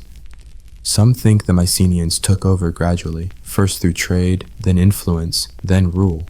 Others argue internal collapse, like a civil uprising or elite failure, played a role. What's weird is the lack of violence in the ruins, no charred bones, no signs of slaughter. Knossos didn't fall screaming, it faded with a whisper. By the time Homer sang of Crete, Knossos was already a myth, tangled in tales of kings, monsters, and mazes. That's part 8, folks. We've uncovered the Minoan's brilliance and Knossos' mysteries. Next, we'll explore how this lost world was rediscovered and why it still captivates us. If you're loving this, smash that like button, subscribe, and let me know in the comments what you think. Where are you watching from? What's the time? I'll be back with part 9 when you're ready. Just give me the word. Yo, what's good, everyone? Welcome back to the channel. We're still wandering through the ancient world, soaking up the mind-bending vibes of Knossos and the Minoan civilization on the island of Crete. If you're just jumping in, we've been on an epic journey from the dark, gritty lives of medieval assassins to the fierce legacy of Olympias, and now the mysterious ruins that inspired the Minotaur myth. Part 8 dove into the Minoan's brilliance and Knossos' labyrinthine magic, so check that out if you missed it. If you're hooked on this historical adventure, hit that like button, subscribe, and drop a comment telling me where you're watching from and what time it is there. I love seeing who's tuning in from around the globe. Alright, grab a snack, get comfy, maybe turn on that fan for the cozy hum, and let's keep exploring the Bronze Age. For thousands of years, Knossos was just a mound of stone buried under Crete's soil, forgotten by time, swallowed by olive groves and dust. Its name was lost, its myths warped, and its walls hidden beneath the earth. That is, until one guy decided to chase a legend and bring it back to life. His name was Sir Arthur Evans, a British archaeologist with a knack for drama and a deep love for Homeric myths. In 1900, Evans bought the land where Knossos lay after local farmers started finding strange seals and artifacts clues that something massive was under their feet. He started digging, and what he uncovered changed our understanding of the ancient world forever. Evans didn't just find a ruin. He found a palace so vast, so complex, and so advanced that he was convinced it was the home of the mythical king Minos. The disorienting layout, the symbolic frescoes, and the bull motifs everywhere screamed labyrinth to him. He named the civilization, the Minoans, after Minos, and went all in on the idea that this was the real deal behind the Minotaur story. Evans wasn't just an archaeologist, he was a storyteller, and sometimes a controversial one. He reconstructed parts of Knossos using reinforced concrete, repainted frescoes, and interpreted symbols in ways that raised eyebrows. Some call his work visionary, others call it a bit of Edwardian fan fiction, since what you see at Knossos today is part ancient ruin, part early 20th century imagination. Still, Evans did something incredible. He brought Knossos back from the dead, giving Europe a glimpse into a Bronze Age world way older than classical Greece. He uncovered a civilization of art, mystery, and maritime swagger. He also found the still undeciphered linear A script, sparking endless questions about language and history. But more than that, he made us rethink myths. Behind the legend of the labyrinth was something real, not a monster, but a palace that felt like a maze, a culture that vanished, and a story stranger than fiction. Knossos had slept for 3,000 years, and Evans rang the bell that woke it up. Walking through Knossos is like decoding a language of symbols. Frescoes, carvings, patterns, they're everywhere, but the Minoans didn't leave us a guidebook. Linear. A remains a mystery, so we can't read their thoughts. Instead, we see them painted on plaster, etched in stone, and woven into designs. What were they trying to tell us? Unlike other ancient cultures, Minoan art isn't obsessed with war or stern kings. It's alive with nature-leaping dolphins, blooming lilies, birds in flight, and of course, those sacred bulls. The people in the frescoes are elegant, dancing, or performing rituals, locked in a rhythm of beauty even in dangerous moments. The Minoans weren't documenting conquests. They were celebrating life, maybe even the cosmic order. The double axe, or labris, is one of the standout symbols, found in shrines, on frescoes, even carved into stones. Some think it was tied to female divinity or celestial cycles. The word labyrinth might even come from labris, suggesting the labyrinth wasn't a maze but a house of the double axe, a sacred space, not a trap. Then there are the horns of consecration, stylized bull horns on rooftops and altars marking sacred ground. Bulls were huge in Minoan culture, maybe symbolizing nature, fertility, chaos, or a divine presence. Nobody agrees, but they're everywhere. Some archaeologists believe Knossos' layout itself had meaning, mirroring celestial or seasonal patterns. Its winding corridors and nested rooms could represent a spiritual journey through life, death, or the underworld. Without a deciphered script, we're stuck guessing, but the Minoans spoke in symbols, not stories. We see the images, feel the rhythms, but the meaning stays just out of reach, like a thread unraveling into myth. Knossos isn't just a ruin, it's alive. Walk its halls today, and you'll feel something humming beneath the surface, not ghosts or God, but echoes of myths and questions that won't quit. Tourists wander its corridors, archaeologists dig for answers, and storytellers spin new tales inspired by its shadow. The Minotaur may be fiction, but the labyrinth's vibe is real. We don't know who ruled Knossos, what their kings believed, or what prayers they whispered, but we know they loved beauty, worshipped nature, and balanced art with architecture in a way that feels almost modern. Before the Parthenon, before Rome, before Persian palaces or Hebrew temples, there was Knossos, a palace that was a city that was a temple that was a story. The Minotaur legend didn't come from nothing. It grew from this place, the confusion of its corridors, the reverence of its bull rituals, the awe it sparked in people trying to make sense of it. The Greeks turned it into a myth, we turned it into archaeology. But Knossos is both, blurring the line between fact and legend. Today, you can stroll its ruins in broad daylight, snap photos, draw maps, even study its frescoes. But the mystery hasn't faded. Knossos reminds us that history isn't always meant to be solved. It's meant to be felt. It's not just a dot on a map. It's a question that pulls you deeper with every step. Like Theseus, we're all still following the thread. Alright, let's shift gears to a new topic. The raw power of ancient siege warfare. We're talking battering rams, catapults, and trebuchets tools that turned city walls into rubble and made defenders rethink their life choices. These weren't just weapons, they were game changers. Let's start with the battering ram, the OG of siege tech. Early rams were simple soldiers grabbed a tree trunk and smashed it against gates like angry lumberjacks. But over time, engineers got clever. They mounted rams in wheeled frames, added roofs to shield crews from arrows and boiling oil, and turned them into terror machines. The Assyrian siege warfare pros made rams psychological weapons. Their relief carvings from Nineveh show rams with iron tips rolling up to city gates like unstoppable gods. They didn't just hit the front door. They targeted weak walls, watchtowers, or gatehouses, sending a clear message. Surrender or watch your defenses crumble like stale bread. The Greeks tweaked the design and the Romans took it to the next level with massive rams called eerie, hung with chains inside huge shelters. Some needed dozens of men to swing, their rhythm sounding like thunder on stone. But rams weren't solo acts, they needed teamwork.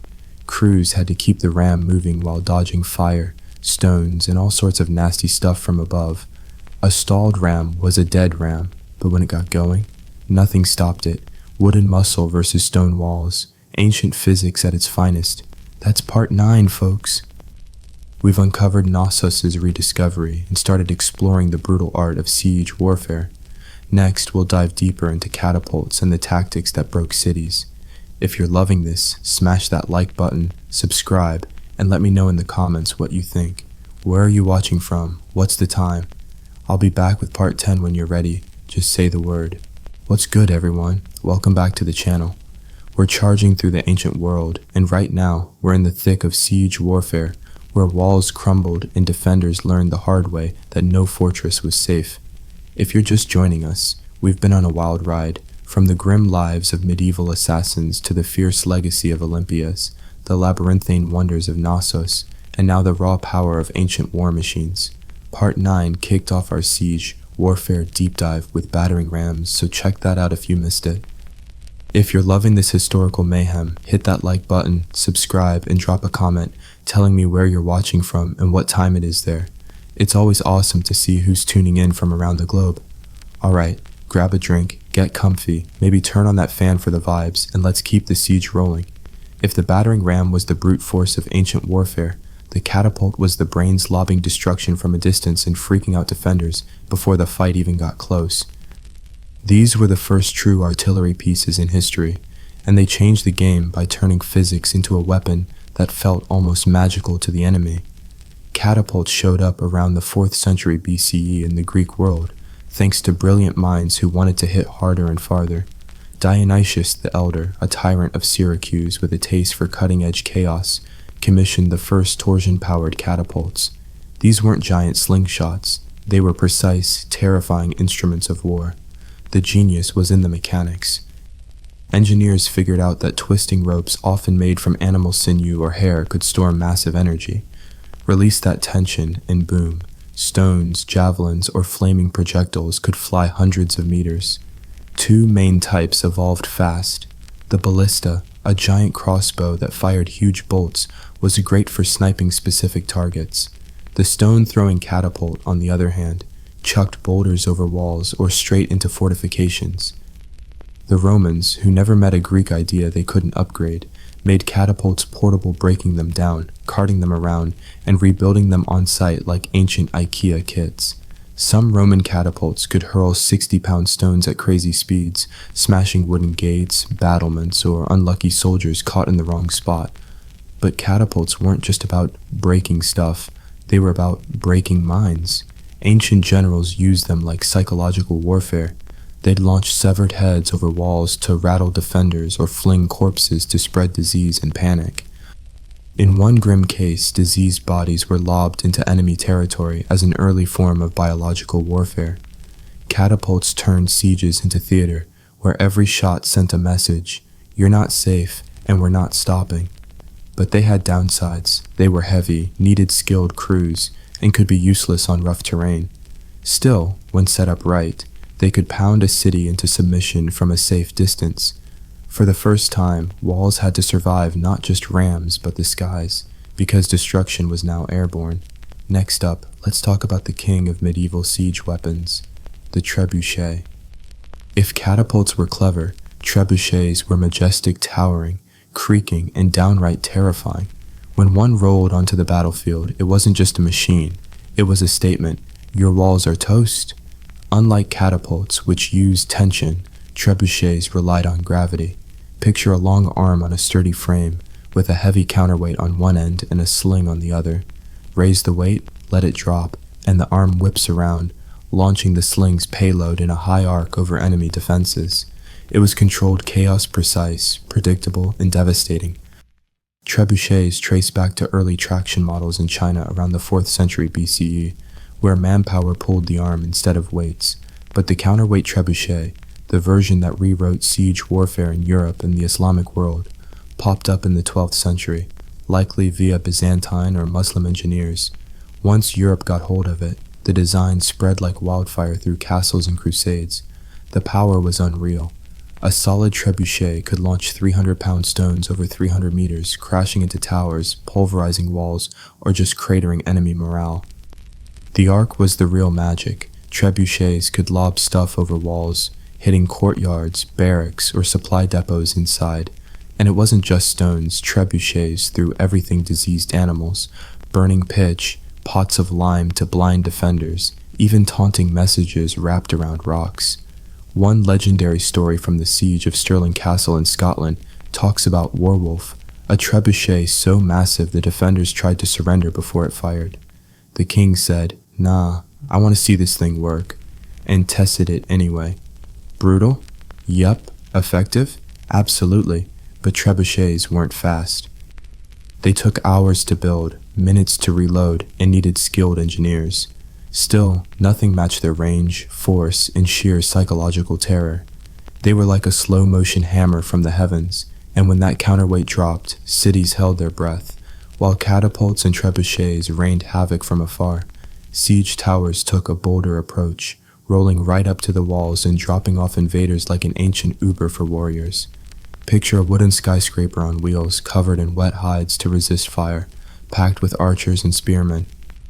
That was a siege tower, part armored vehicle, part mobile fortress. When one started rumbling toward your city, you knew things were about to get real.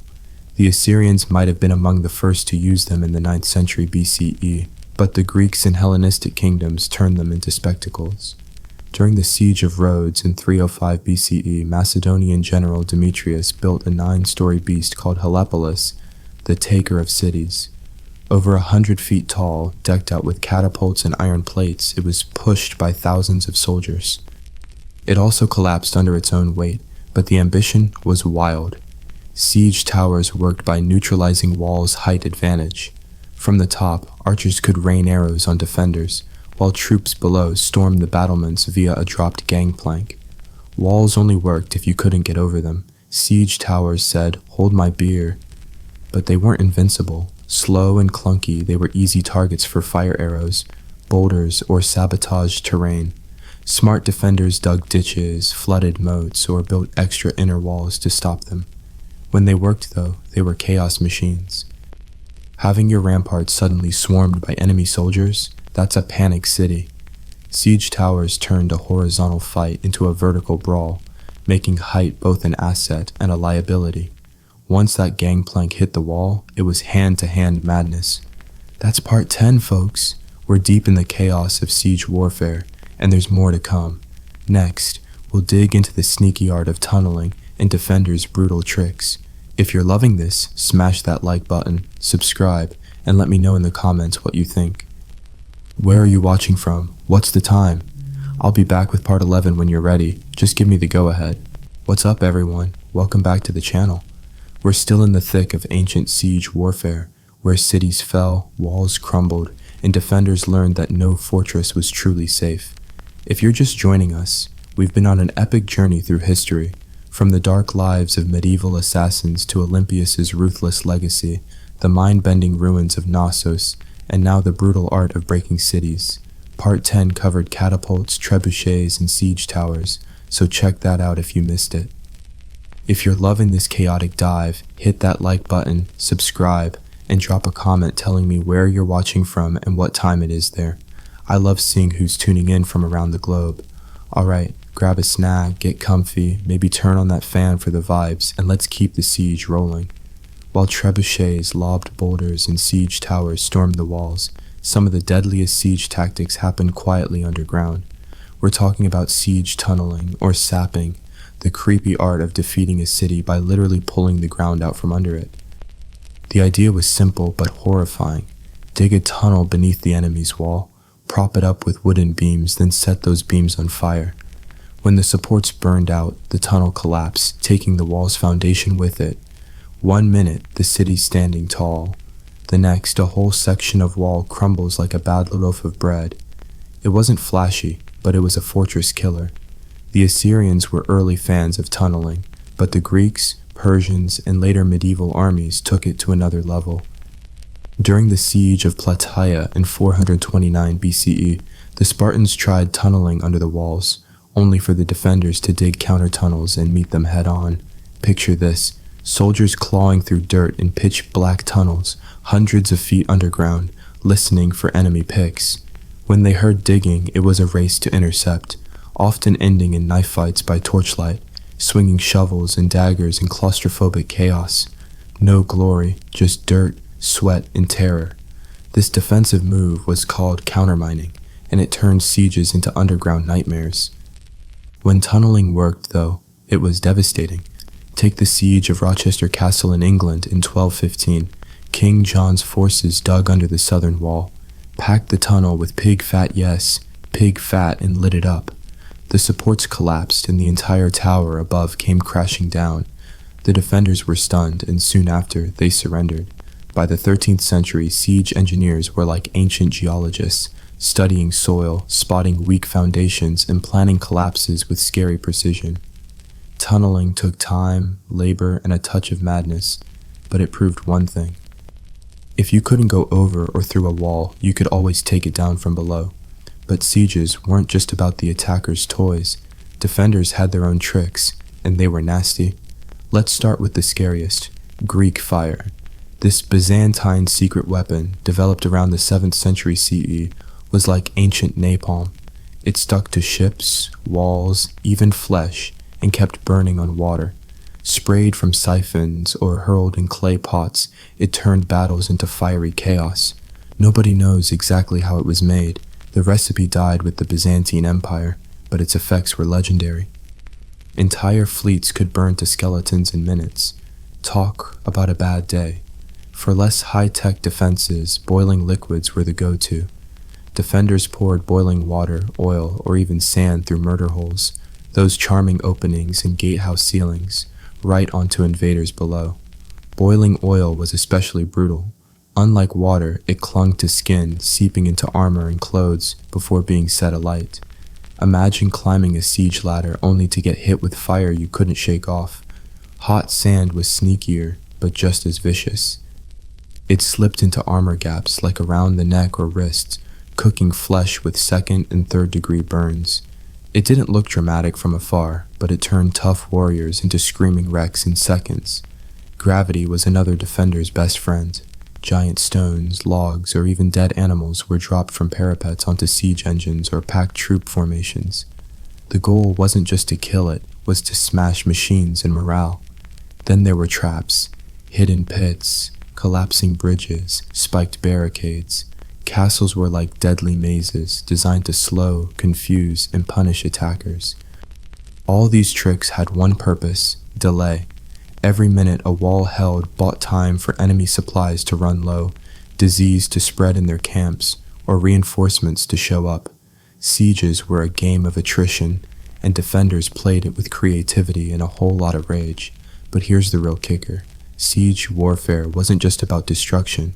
It was about breaking the enemy's spirit. Siege weapons weren't just tools. They were giant creaking symbols of doom.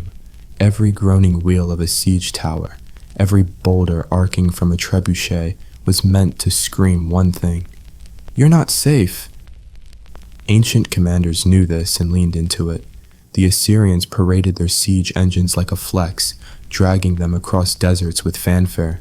The Romans built camps in plain view, letting defenders watch as rams were assembled and catapults tested. Sieges were theater, and fear was the star. Sometimes the payloads carried the message. Severed heads of messengers or generals were lobbed over walls, sometimes still in their helmets.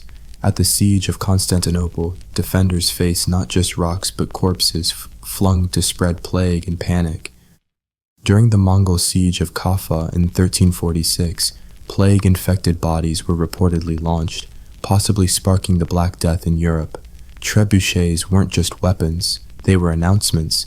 Their creaking winches, grinding ropes, and heavy thunks sounded like an incoming storm. The worst part? The unknown. Would it be a rock, a barrel of fire, or just silence as engineers tweaked their aim? That quiet was its own kind of torture. Even the sounds were weapons. The steady thump of a battering ram or the sudden hush before a catapult shot could drive defenders nuts with anticipation. Commanders wanted to spare, to convince the enemy that resistance was pointless, that their gods had ditched them, that their walls were just speed bumps. When that mental wall cracked, cities often surrendered without a fight. In siege warfare, the mind could break before the masonry. That's part 11, folks. We've tunneled through the sneaky side of sieges and peeked at the psychological tricks that broke cities. Next, we'll wrap up siege warfare and explore its modern echoes. If you're loving this, smash that like button, subscribe, and let me know in the comments what you think. Where are you watching from? What's the time? I'll be back with part 12 when you're ready. Just give me the word. What's up, everyone? Welcome back to the channel. We're still knee-deep in the chaos of ancient siege warfare, where walls fell, spirits broke, and engineers turned physics into pure terror. If you're just joining us, we've been on an epic historical ride, from the gritty lives of medieval assassins to Olympias' ruthless legacy, the mysterious ruins of Knossos, and now the brutal art of smashing cities. Part 11 dove into tunneling, defenders' nasty tricks, and the psychological mind games of sieges, so check that out if you missed it. If you're loving this wild dive, hit that like button, subscribe, and drop a comment telling me where you're watching from and what time it is there. I love seeing who's tuning in from around the world. Alright, grab a coffee, get comfy, maybe turn on that fan for the vibes, and let's wrap up our siege warfare saga. As gunpowder roared onto the battlefield in the late medieval era, the age of traditional siege engines started to fade, but it didn't vanish. It evolved. Cannons changed everything. A single well-aimed shot could do in seconds what a trebuchet took hours to achieve. Stone walls, once the ultimate defense, became liabilities. By the 15th century, Europe's great castles were crumbling under iron cannonballs, not fire or tunneling. Siege warfare entered a new phase, explosive, brutal, and loud as hell.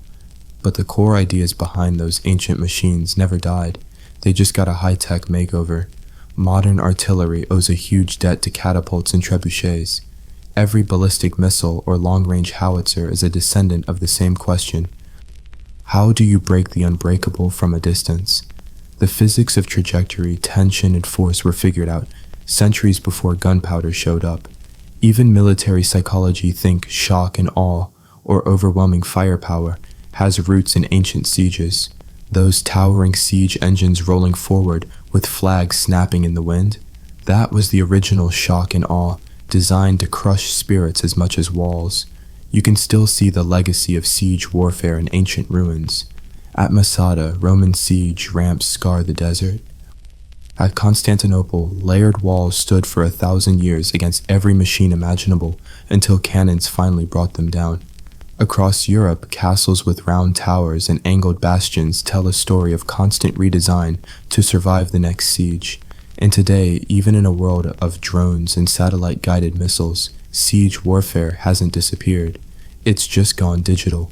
Cities are still surrounded, defenders isolated, but walls are now firewalls, blockades are media blackouts, and sieges are cyber attacks. The soul of the siege stays the same. Someone wants in, someone wants them out, and both are ready to wait, build, and break to win.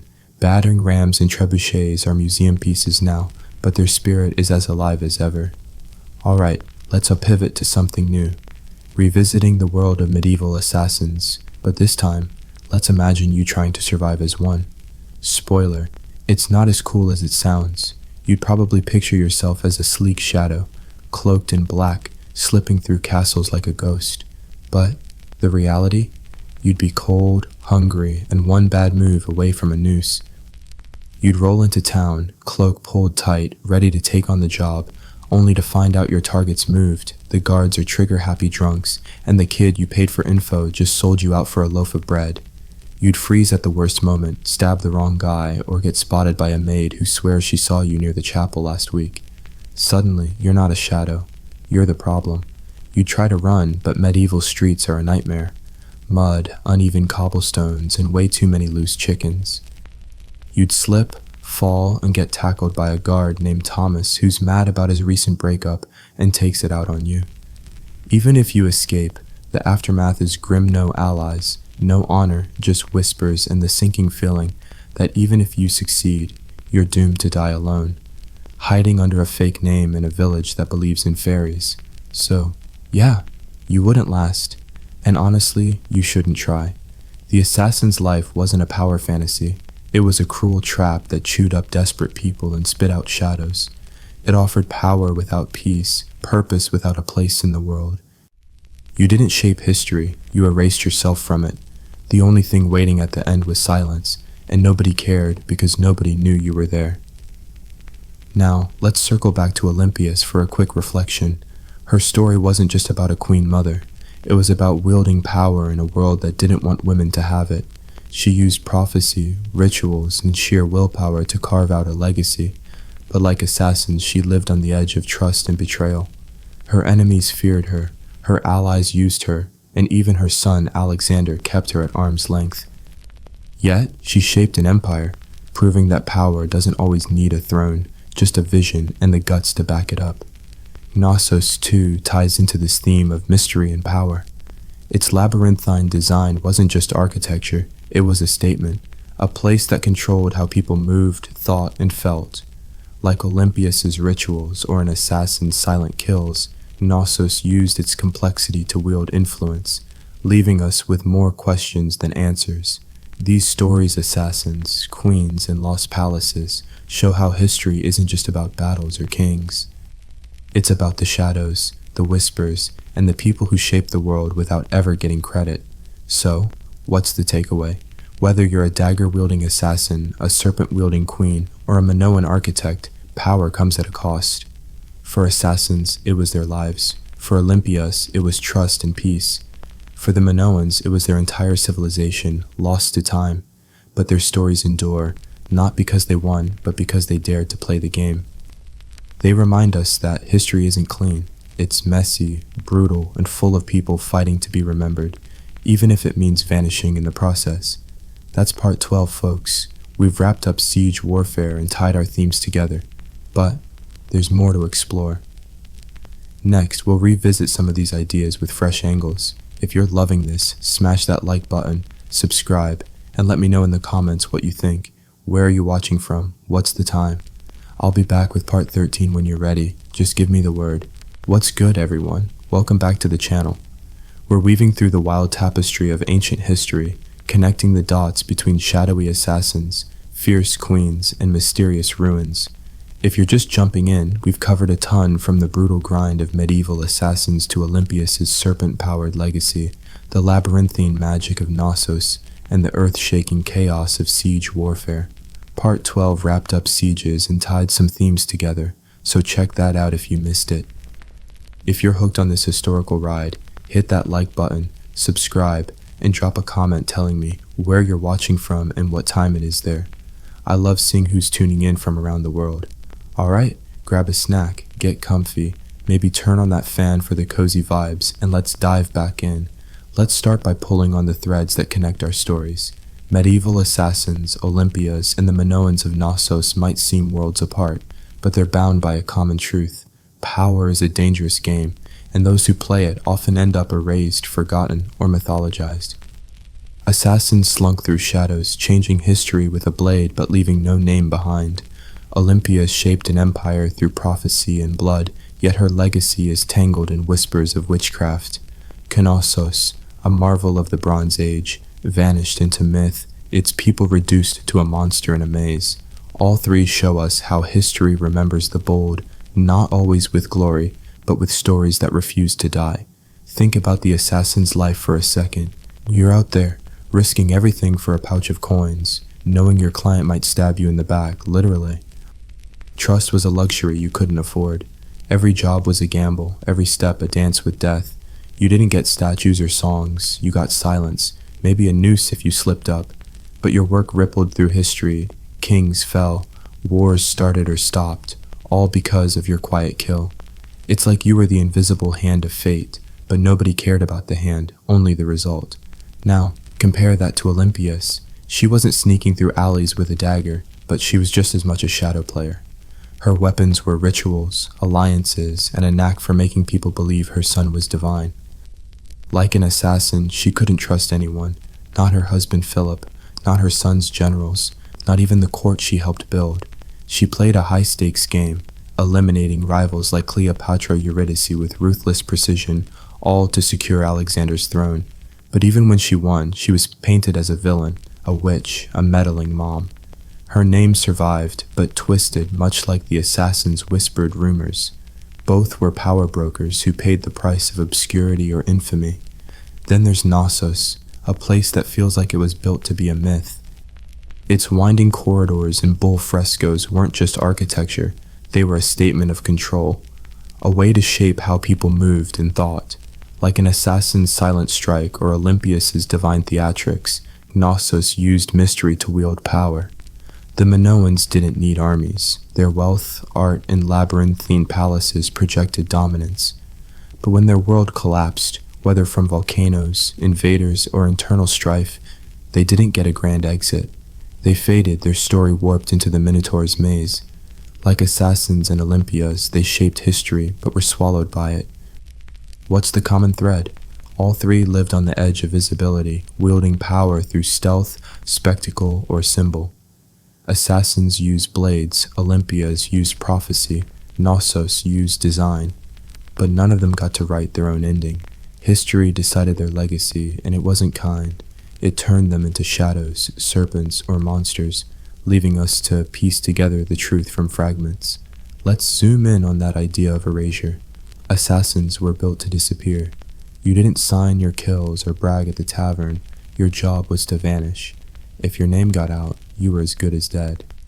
Olympias, despite her royal status, faced a similar fate.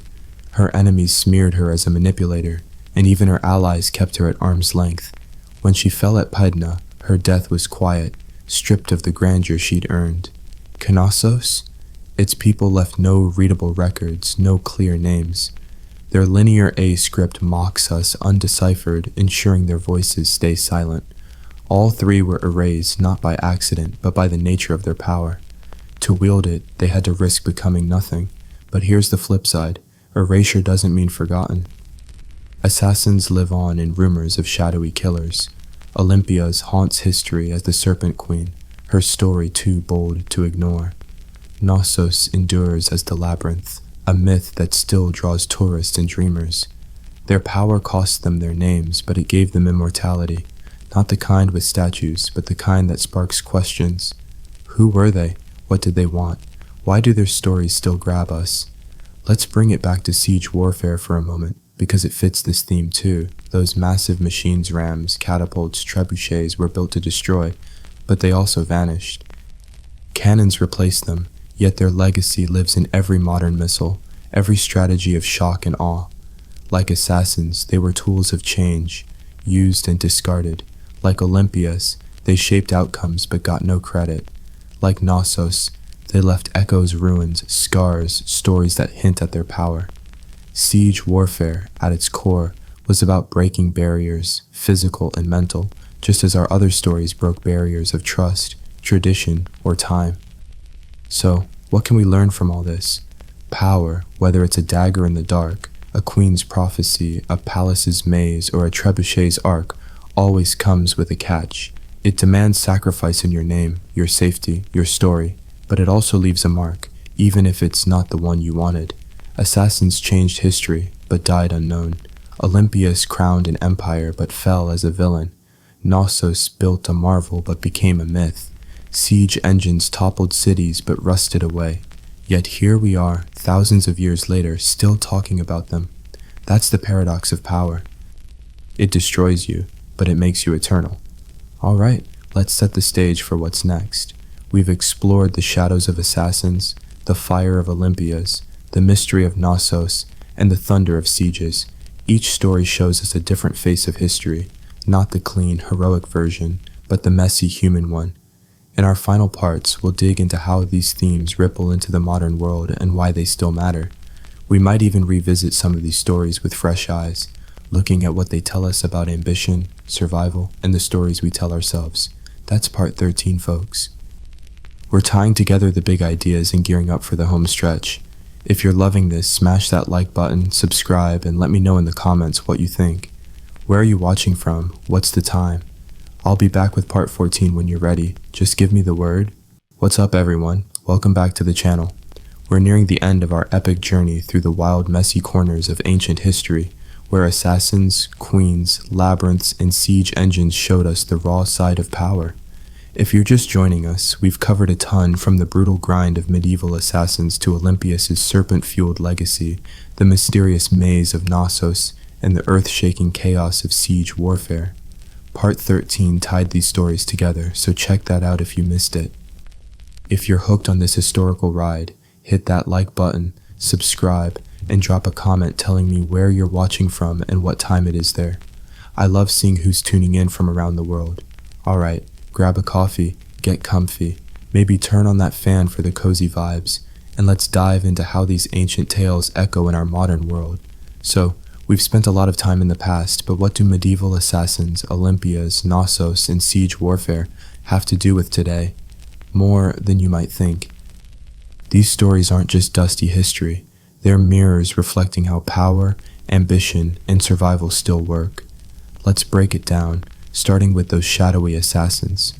Back then, they were the invisible hands of change, slipping through cracks to take out kings or nobles for a price. Today, that role's evolved, but it hasn't vanished. Think of modern espionage spies, hackers, or even covert operatives. They don't always use daggers, but they operate in the shadows, shaping events without leaving their names. Cyber attacks that cripple economies, leaks that topple leaders, or quiet missions we'll never hear about. They're the 21st century version of a blade in the dark.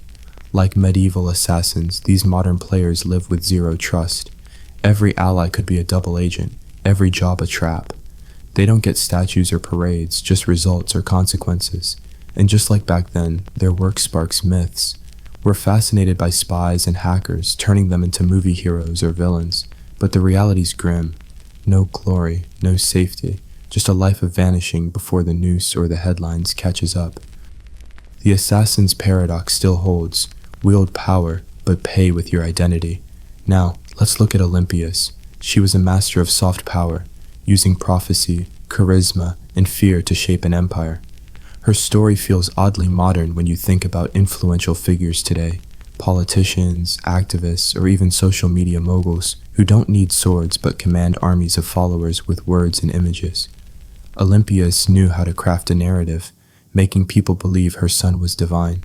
Today's leaders do the same, spinning stories to rally support or crush rivals. Think of viral campaigns, media wars, or public personas built to seem untouchable. But, like Olympias, these figures walk a tightrope. One misstep, and the crowd that cheered you turns into a mob calling you a villain. Olympias also shows us the cost of ambition, especially for women in power. She was smeared as a witch, a manipulator labels that echo in how strong women are often judged today. Whether it's a CEO, a politician, or an influencer, women who play the power game still face harsher scrutiny than men. Olympias' story reminds us that breaking barriers comes with backlash, but it also leaves a mark. Her legacy, twisted as it is, still inspires awe, just like modern trailblazers who reshape the world despite the hate. Knossos and the Minoans bring a different angle. Their civilization vanished, but their labyrinthine palace became a myth that's outlived empires. Today, we see that same dynamic in how we mythologize the past or even the present. Think of lost cities like Atlantis or modern urban legends born from abandoned places. Knossos' maze is a metaphor for complexity itself, whether it's navigating bureaucracies, decoding tech, or untangling global issues. We're still drawn to mysteries, just like the Greeks were drawn to Crete's alien grandeur. And like the Minoans, whose linear A script stays silent, we create stories to fill the gaps when answers are out of reach. Knossos also hints at fragility. The Minoans were on top of the world, rich, advanced, untouchable until they weren't. Natural disasters, invaders, or internal collapse wiped them out. That's a warning for us. Our own systems, economies, tech, even societies feel invincible until a crisis hits. Climate shifts, cyber attacks, or social unrest can unravel things fast, just like a volcano or Mycenaean ships did for Crete. Knossos teaches us to respect the past not just for its glory, but for its lessons on what happens when you don't see the cracks forming. Siege warfare ties it all together. Those ancient machines, rams, catapults, trebuchets were about breaking barriers, physical and mental. Today, we're still besieging each other, just with different tools. Military sieges might be rare, but economic sanctions, trade wars, or digital blockades are modern equivalents. Look at how nations isolate rivals, cutting off resources or info, or how hackers lock down systems with ransomware. It's the same game. Someone wants in, someone wants them out, and both are willing to grind it out. Even social media pylons feel like sieges, mobs hammering at someone's reputation until they crack. The psychology of fear, attrition, and spectacle is timeless. What's wild is how these ancient tactics still shape our thinking. Shock and awe military strategies, straight out of the Assyrian playbook, parading siege engines to scare enemies. Propaganda campaigns? That's just launching severed heads over walls, but with memes instead of corpses. Even urban planning echoes siege. Logic. Think of cities designed with security in mind, from medieval castles to modern gated communities. We're still building walls, literal and virtual, and others are still finding ways to tear them down. So, why do these stories matter? Because they're not just about the past, they're about us. Assassins show us the cost of working in shadows, whether it's espionage or personal ambition. Olympias reminds us that power needs a story, but stories can turn on you. Knossos warns us that even the greatest can fall, leaving only myths behind. Siege warfare proves that breaking barriers is universal, from stone walls to digital firewalls. Together, they tell us that history isn't a straight line. It's a cycle of building, breaking, and rebuilding, driven by people who dare to act, even if it means fading into silence. As we head toward our final part, let's think about what these tales ask of us. They challenge us to see power for what it is, a tool that shapes but also destroys. They push us to question who gets remembered and who gets erased, and they remind us that every story, whether it's a killer's whisper, a queen's prophecy, a palace's maze, or a trebuchet's roar, starts with someone choosing to act, knowing the odds are stacked against them. That's the human spark that keeps history alive, from ancient Crete to right now. That's part 14, folks. We've traced the echoes of our ancient stories into the modern world, and we're gearing up for the grand finale. If you're loving this, smash that like button, subscribe, let me know in the comments what you think. Where are you watching from? What's the time? I'll be back with part 15 when you're ready, just give me the word. What's good, everyone? Welcome back to the channel for the grand finale of our epic journey through the wild, raw edges of ancient history. We've been all over the map, from the shadowy, brutal world of medieval assassins to Olympias, the Serpent Queen who shaped an empire, the labyrinthine mysteries of Knossos, and the earth-shattering chaos of siege warfare. If you're just joining us, Part 14 traced how these stories echo in our modern world, so go check that out, along with the rest of the series, to catch the full vibe. If you've been riding with us this whole time, you're a legend. Hit that like button, subscribe, and drop a comment, telling me where you're watching from and what time it is there. I love seeing who's tuning in from around the globe. Alright, grab a snack, get comfy, maybe turn on that fan for the cozy hum, and let's wrap this up with a big picture look at what it all means. We've spent this series diving into stories of power, how it's won, wielded, and lost. Medieval assassins, Olympias, the Minoans of Knossos, and siege engineers all played the same high-stakes game, just with different tools, daggers, prophecies, mazes, or trebuchets. They show us that power isn't just about strength, it's about strategy, sacrifice, and the stories we leave behind. So let's pull all these threads together one last time and ask, what do these ancient tales tell us about who we are, and why do they still hit so hard? First, let's revisit those assassins. These weren't Hollywood ninjas. They were desperate people, chewed up by a harsh world and spit out with a rusty blade. They changed history with a single strike, but their reward was silence, betrayal, or a noose. Their lives were a paradox, invisible yet impactful.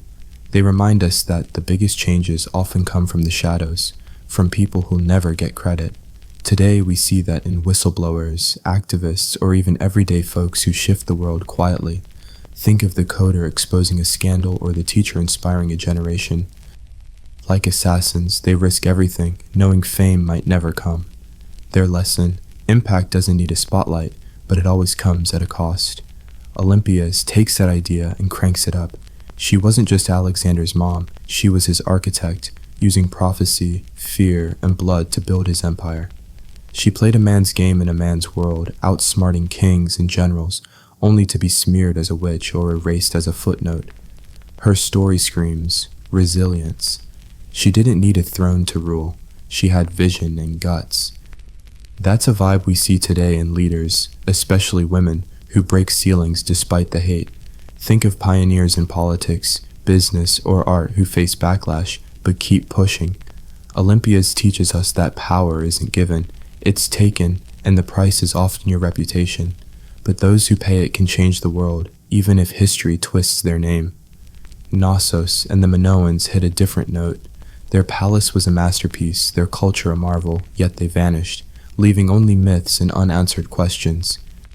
Their labyrinth wasn't just a building, it was a symbol of complexity, control, and mystery.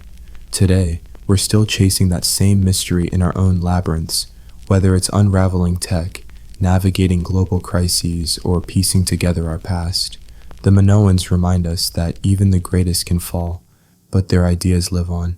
Every time we build something new, cities, systems, stories, we're echoing their ambition and their fragility.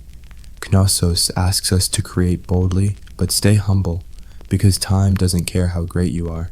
Siege warfare ties it all together with raw, visceral energy. Those machines, rams, catapults, trebuchets were about breaking barriers, not just walls, but minds. They showed that power is about persistence, ingenuity, and fear. Modern warfare, from missiles to cyber attacks, carries that DNA. But sieges also mirror our personal battles. Think of grinding through challenges, facing mental blocks, or outlasting doubters. The lesson here is universal. Barriers exist to be broken, but it takes strategy, teamwork, and a willingness to keep swinging, even when the odds suck. Siege warfare tells us that victory belongs to those who don't quit, no matter how thick the walls. So, what's the big takeaway? These stories, assassins, Olympias, Knossos, sieges, are about the human drive to act, to shape, to survive. They're not about heroes or villains. They're about people, flawed and fierce, who dared to play the game of power. They paid with their names, their lives, or their entire worlds, but they left marks we're still tracing today. That's what history is. Not a list of dates, but a mosaic of choices, risks, and ripples. Every dagger strike, every prophecy, every stone in Knossos, every trebuchet shot was a choice to act, knowing the cost might be everything. Why do these stories grab us? Because they're us. We're all navigating our own shadows, fighting our own battles, building our own mazes. Maybe you're not stabbing nobles or ruling Macedon, but you're making choices, quiet or loud, that shape your world. The courage to act, to risk, to create, even when the outcome's uncertain, is what links us to these ancient figures. They remind us that power isn't just for kings or machines, it's in every decision we make, every barrier we break, every story we tell. As we close this series, let's think about legacy. Assassins vanished, but their kills changed history. Olympias fell, but her son conquered the world. Knossos crumbled, but its myth endures. Siege engines rusted, but their tactics live in every modern strategy. What will your legacy be? Not the statue or the Wikipedia page, but the ripples you leave through your work, your words, your choices.